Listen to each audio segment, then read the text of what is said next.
buenos días una vez más. Como cada jueves estamos aquí para darte un poco de la palabra de Dios. Y hoy traigo un tema titulado El pecado y sus consecuencias. Lo estuve predicando ayer en la noche aquí.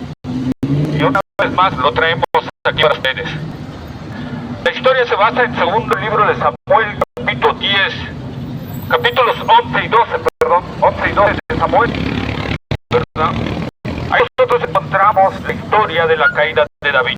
El pecado, cuando David cayó en pecado grave delante de Dios.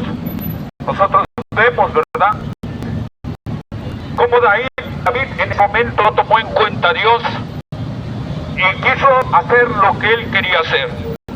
Dice la palabra de Dios en el primer versículo, ¿verdad?, del capítulo 11 del segundo libro de Samuel, que era tiempo de guerra, donde los reyes iban a la guerra. Pero David decidió quedarse en su palacio y mandar a su ejército, ¿verdad?, sin su rey. Y él estar ahí relajándose con ociosidad, ¿verdad?, porque ni siquiera estuvo haciendo cosas del reino, estuvo descansando todo ese rato, quizás en seguridad de todo lo que tenía y todo lo que había hecho. Y dice que un día sale al terrado, ¿verdad?, a la terraza de su palacio, que su palacio quedaba en alto. Y entonces a lo lejos ve a una mujer que se estaba bañando. Una mujer, dice la palabra, que era muy hermosa. No solo era hermosa, era muy hermosa, ¿sí? Y David manda a preguntar quién es, y ya le dicen que es la mujer de uno de sus soldados. Y David no le importa eso. David en ese momento de ociosidad, ¿verdad?, y al poner la mirada de esa mujer, la codició y se dejó abrazar por esa avaricia, por esa lujuria, ¿verdad?, por ese deseo de los ojos, y la mandó a traer y durmió con ella. Fruto de eso concibió Betsabé, quedó embarazada y le manda avisar: estoy encinta, David. Hay problemas, porque la ley de Dios claramente dice que, ¿verdad?, los adúlteros tenían que ser apedreados por el pueblo de Dios. David sabía que si el pueblo se enteraba, eso simbolizaba la muerte para él y para Betsabé. Así que David trata de ocultar su pecado. Y entonces manda llamar a Urías, a su siervo, manda con el general, ¿verdad?, llamar a su siervo y lo trae, ¿sí? Y le dice: ve a tu casa. Lo saca de la guerra y le dice: ve a tu casa, disfruta con tu mujer, mira. Hasta le da un presente, ¿verdad?, de parte del rey, quizá una botella de vino de esas muy buenas, o quizá 3 o 4 botellitas de esas buenas de vino, tratando de ocultar su pecado. Pero Urías era un hombre íntegro, y Urías dijo: no, mi rey, yo no puedo ir, porque el ejército está peleando y faltaría el respeto a Dios, a usted y a mis compañeros de trabajo. Y entonces Urías decidió quedarse allí con ellos, ¿verdad? Y nosotros vemos la integridad de este hombre. ¡Qué hombre de integridad! Y entonces David lo trata de emborrachar y lo trata de que se vaya a su casa, pero ese hombre sigue íntegro. Y dice: no, mi rey, no me voy, ¿verdad? Y entonces David, ya con la ansiedad, la angustia de ver que el pecado podía ser descubierto, pues agarra, escribe una carta a su general del ejército, ¿verdad? La entrega con Urías mismo y le dice: cuando Urías esté allá, mételo a lo más fuerte de la batalla, y cuando esté él ahí, retírese el ejército y déjelo solo. O sea, David lo estaba mandando a matar, simple y sencillamente. Esa es la realidad. Cuando nosotros nos descuidamos un momento, cuando nosotros cedemos a una de nuestras cuestiones carnales, ese pecado nos va a llevar a más pecados y a pecados más terribles. El pecado trae consecuencias. Y la consecuencia para David, ¿qué fue? Bueno, en el capítulo 12 Dios le envía al profeta Natán y lo confronta con el pecado. Y David en ese momento se arrepiente. En ese momento cae de rodillas y clama a Dios por misericordia. Y Dios le dice a través del profeta: David, te perdono, no vas a morir, pero las consecuencias de tu pecado, esas sí no te las voy a quitar. Esas sí las vas a padecer por toda la vida. El niño que produciste o que obtuviste producto de tu adulterio va a morir. ese bebé que acaba de nacer tiene unos días, lo voy a enfermar y va a morir. Y desde hoy no se va a apartar nunca la espada de tu casa por todas tus generaciones. Nunca. Fíjense lo terrible de las consecuencias.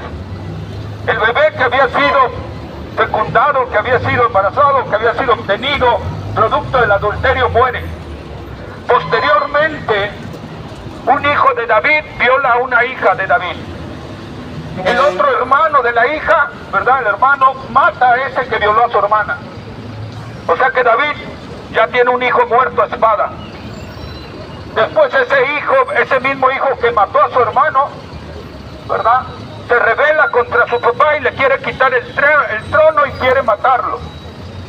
Ahí vemos otro fruto, otra consecuencia del pecado. Y el hijo tiene que ser muerto por el general del ejército de Israel. Joab mata a Absalón y ya van 2 hijos muertos a espada.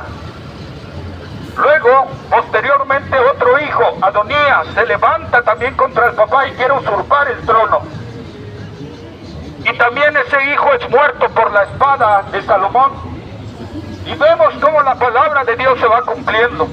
Posteriormente, si analizamos las demás generaciones de David, vemos que hubo muertos a espada, los nietos, bisnietos, tataranietos, biscanietos, todos esos hubo muertos a espada, tal como Dios se lo dijo.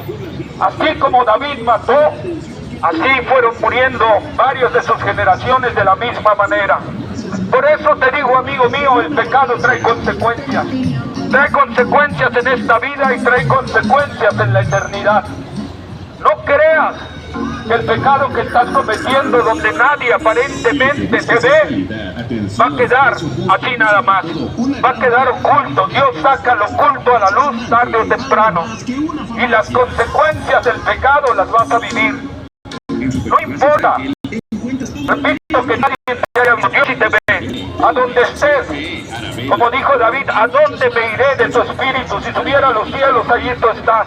Si bajare a los más profundos de los mares, allí tú estás. Si me metiera en las cuevas o en las rocas, allí tú estás. Nada, nada nos puede, amigo, ocultar de la presencia de Dios. Dios te está viendo todo lo que haces. Y ese pecado que estás cometiendo, tarde o temprano, Dios traerá las consecuencias sobre tu vida. A David no le vino inmediatamente la consecuencia.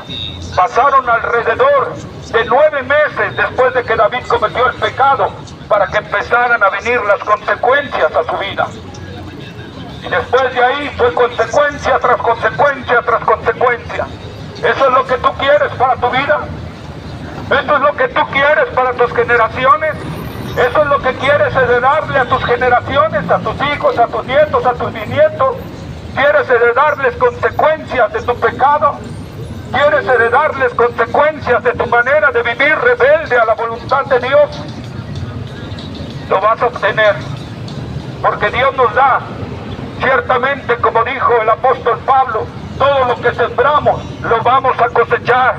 Y tú siembras una semillita, pero eso crece, se hace una planta y da abundante semilla. Tú sembraste uno, vas a cosechar 100 o más.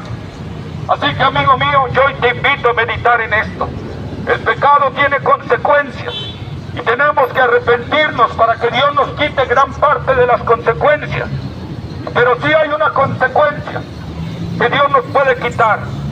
La consecuencia del pecado, Romanos 6:23 dice, la paga del pecado es muerte.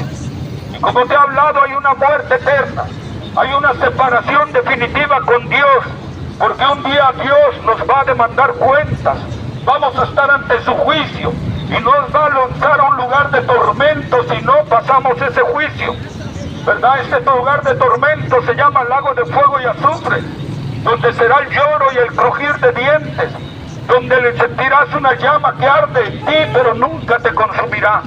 Y eso será por los siglos de los siglos. Fin. Eso es la ira de Dios contra el pecado. Dios nos lo advierte varias veces en su palabra. Y Dios es juez justo, que no da por inocente al que es culpable. Y si tú llegaste hasta en su presencia sin tu pecado confesado y arrepentido delante de Dios, y sin haber creído en Jesucristo como Señor y Salvador, Yo quiero decirte algo, la Biblia es clara. Serás lanzado a ese lugar y nadie podrá sacarte. Si hay alguna religión que dicen que te pueden sacar por un dinero, velo en la palabra, eso no es cierto.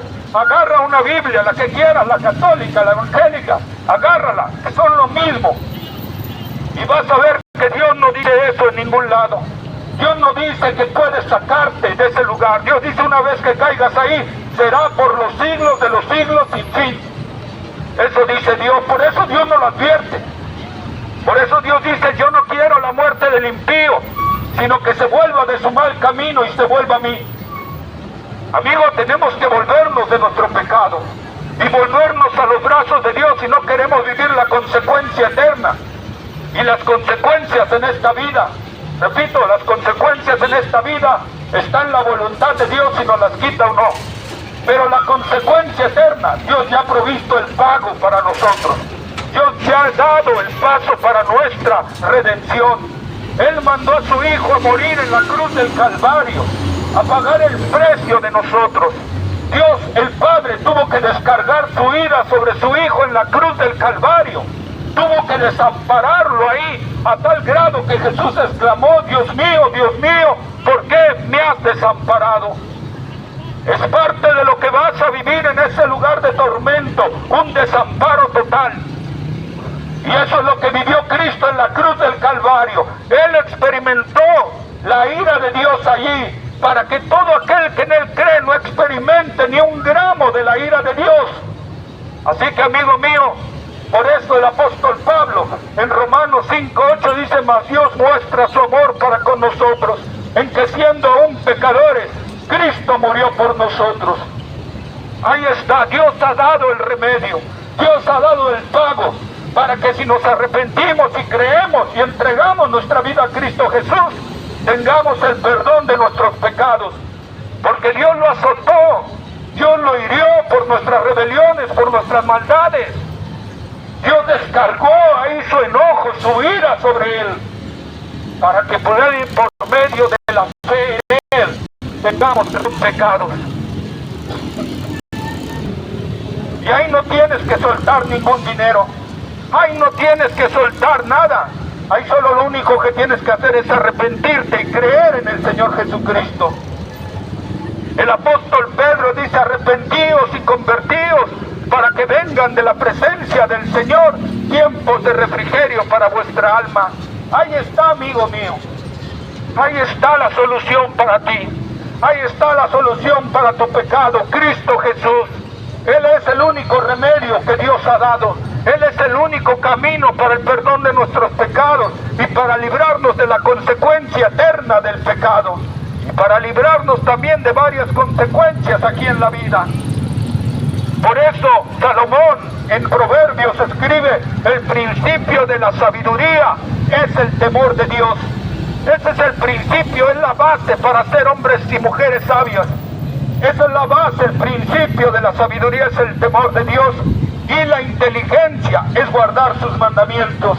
Ahí está, amigo, el hombre más sabio escribió esto,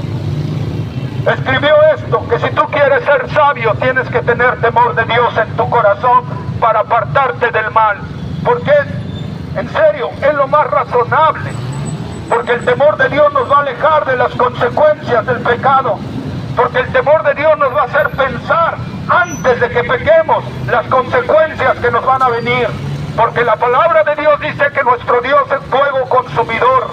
Y también dice en Hebreos, horrenda cosa es caer en manos del Dios vivo. Cuando Dios se aira por nuestro pecado, es horrenda cosa caer en un Dios que tiene todo el poder para triturarnos, pero no matarnos, para no dejarnos sin existencia, sino que probemos su ira por los siglos de los siglos sin fin. Y alguien dirá, ¡ay, qué Dios tan injusto, qué malvado! No, por eso dio el remedio. Por eso dio a su Hijo, por eso la segunda persona de la Trinidad se hizo carne y habitó entre nosotros y se dejó matar por nosotros para que nosotros tengamos opción de salvación mediante la fe en Él. Ahí está, amigo mío. Por eso Dios te dice, elige qué es lo que quieres, seguir en tu pecado o seguirme a mí. Si sigues en tu pecado vas a padecer las consecuencias, y dentro de las consecuencias está mi ira eterna. O si te vuelves a mí por medio de mi Hijo amado, entonces encontrarás el perdón y el amor de Dios. Ahí está, Dios te lo pone ahí, amigo mío. ¿Qué vas a hacer? ¿Qué quieres hacer? ¿Quieres seguir en tu pecado? ¿Quieres seguir ahí en tu pornografía, en tu fornicación, adulterio, borracheras, mentiras, engaño, corrupción? ¿Qué vas a hacer? ¿Vas a seguir consultando al brujo, a la bruja? ¿Vas a seguir consultando el zodiaco? Esas son cosas abominables delante de Dios. Todo ídolo es abominable delante de Dios. ¿Qué vas a hacer? Dios te invita y te manda a arrepentirte y a entregar tu vida a Cristo Jesús para que no pagues las consecuencias del pecado. Ahí está el amor de Dios. Ahí está. Si alguien dice, ¿dónde está el amor de Dios? Voltea a ver la cruz. Y voltea a ver al justo por los injustos. Y voltea a ver al Hijo de Dios siendo castigado y derramando Dios su ira sobre su propio Hijo, sobre el inocente, por culpa de nosotros, para que nosotros tengamos salvación por medio de Él. Ahí está el perdón de tus pecados. No desprecies esto. ¿Qué vas a elegir? ¿Las consecuencias o el perdón? Eliges el perdón. Si Dios está hablando a tu corazón, cierra ahí tus ojos. Pídele perdón a Dios por la vida de pecado que estás llevando y entrega ahí tu vida a Cristo Jesús.